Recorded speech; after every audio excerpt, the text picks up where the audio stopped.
আল্লাহ আল্লাহু আল্লাহ আল্লাহু আল্লাহ আল্লাহু আল্লাহ আল্লাহু আল্লাহ লা ইলাহা ইল্লাল্লাহ মুহাম্মাদুর রাসূলুল্লাহ সাল্লাল্লাহু আলাইহি ওয়াসাল্লাম লা ইলাহা ইল্লাল্লাহ মুহাম্মাদুর রাসূলুল্লাহ সাল্লাল্লাহু আলাইহি ওয়াসাল্লাম। নবীজি দুনিয়াতে আসছেন রাহমাতুল লিল আলামিন হিসেবে।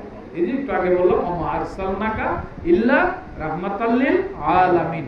ইহ জগতের জন্য রহমত, পর জগতের জন্য রহমত। গাছের জন্য রহমত, মাছের জন্য রহমত, আকাশের জন্য রহমত, বাতাসের জন্য রহমত, মানুষের জন্য রহমত, জিনের জন্য রহমত। কন্যা সুবহানাল্লাহ। সমস্ত সৃষ্টির জন্য আমার নবী রহমত। এই রহমত পাইতে হইলে অলিদেরকে ভালোবাসতে হবে, অলিদেরকে ভালোবাসতে হবে। এই যে ফানা বিশ্বায় মুর্শিদের প্রেমে ফানা হইতে হবে, ফানা পীর রসুল নবীজির প্রেমে ফানা হইতে হবে, ফানা পিল্লা, তারপরে ফানা পিল্লা। এটা তো বুঝেনি, এখানে গেলে আপনি হারাই গেলেন। সুবহানাল্লাহ। এটার কোনো আলোচনা নাই, এটার কোনো বয়ান নাই। মারেফতের কোনো বয়ান আছে? মারেফত হলো বুঝার জিনিস, অনুভূতির জিনিস। আপনার পেট ব্যথা হইতেছে, আপনি কেউ বুঝায় বলতে পারবেন? কেউ বলতে পারবেন?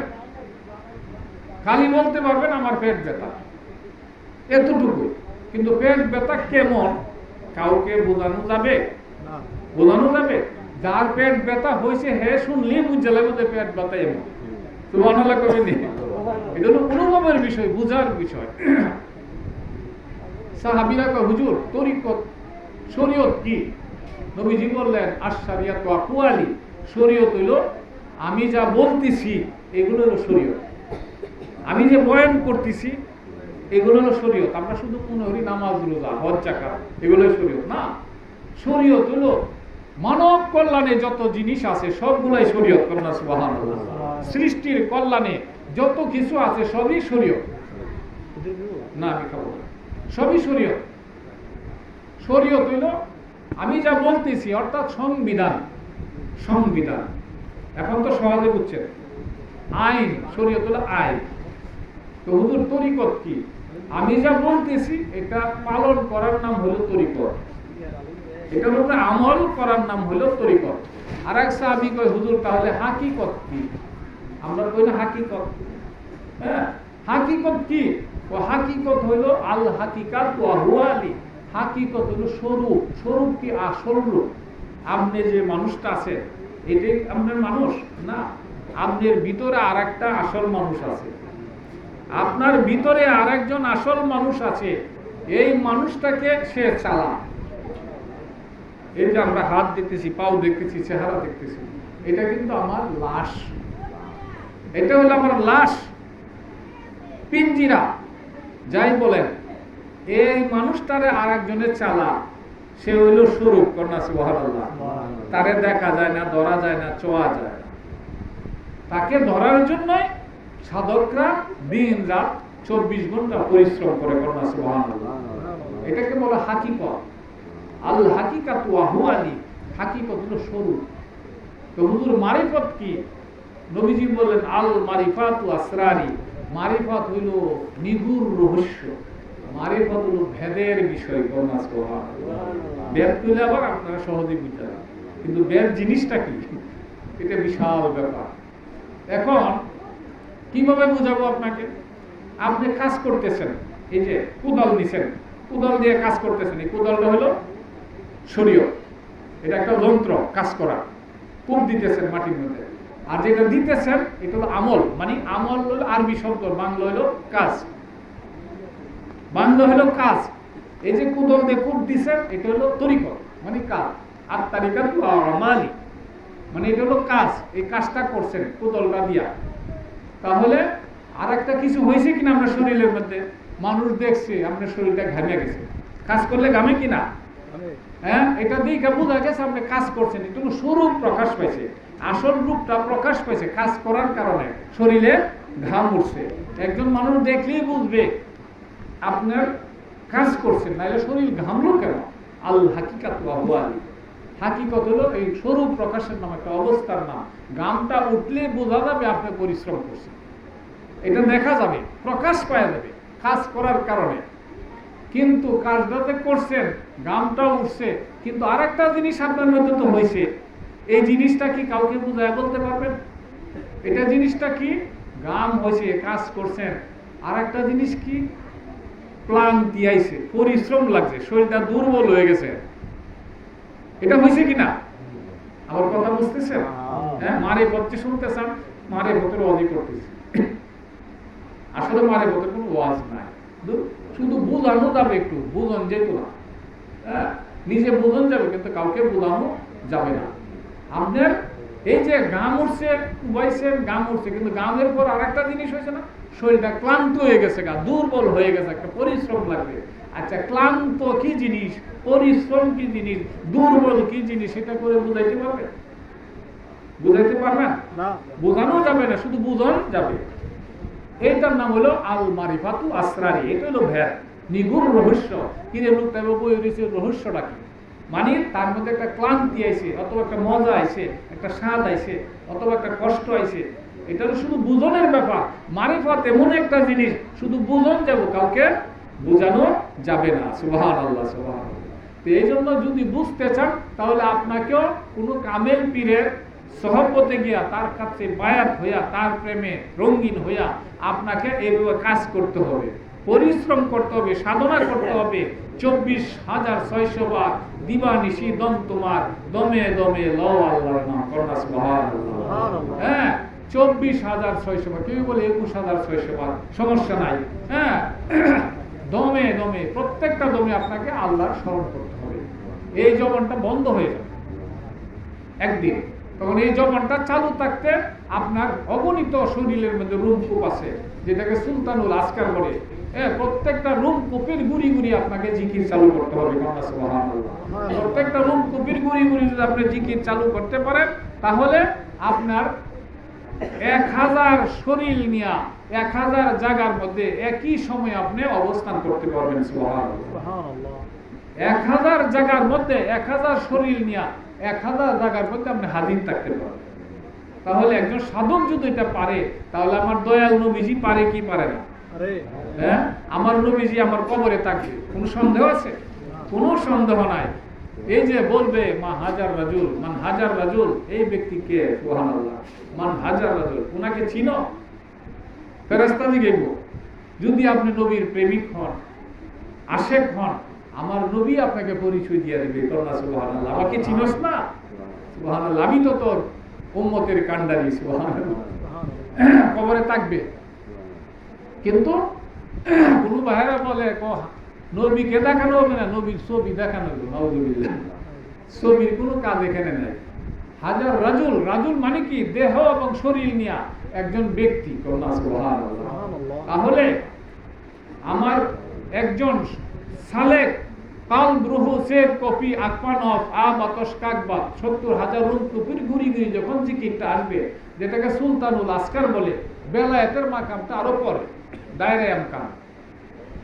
সুলতানুল আসকার যখন চালু হবে, তখন এই লোকটার মধ্যে এত বড় একটা ক্ষমতা আল্লাহ দান করে দেয়, 1000 দেহ নিয়া 1000 জায়গার মধ্যে একই সাথে সে ভ্রমণ করতে পারে। 1000 জায়গার মধ্যে শুধু তাকেই দেখা যায়। সুবহানাল্লাহ। তাহলে সাধারণ ব্যক্তির যদি এমন হয়ে থাকে, তাহলে আমার গাউসুল আজমের পাওয়ার কত? গাউসুল আজমের পাওয়ার কত? হিন্দুদের একজন সাধক আছে, লোকনাথ ব্রহ্মচারী, নাম শুনছেন তো? হ্যাঁ, লোকনাথ ব্রহ্মচারী।